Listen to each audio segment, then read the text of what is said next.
Evet. Peki siz burada mı okuyorsunuz? İmam Hatip'te okuyorsunuz.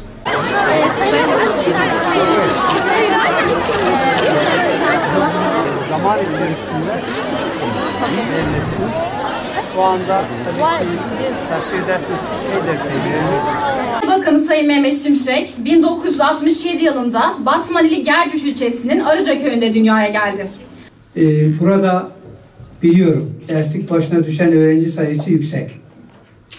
Burada ikili öğrenim var. Yani bir sabah bir öğleden sonra bizim mutlaka kapasiteyi artırmamız gerekiyor. Batman'daki velilerimizin, öğrencilerimizin İmam Hatip'e yoğun bir ilgisi var.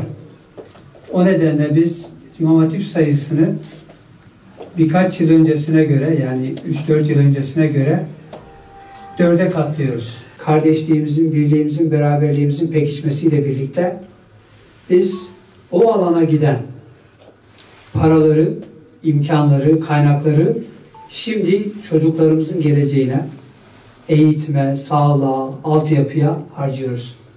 İnşallah bu çözüm süreciyle birlikte huzur hakim olacak. Huzur olunca buralarda yatırım olacak.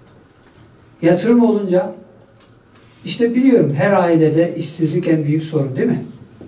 Yani o zaman fakirlikle, yoksullukla mücadelede daha güçlü başarılı olacağız. Şimdi son yıllarda Türkiye'ye büyük yatırımcı ilgisi var.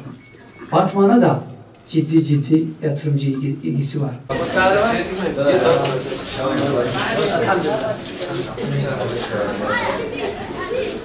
okula geldik.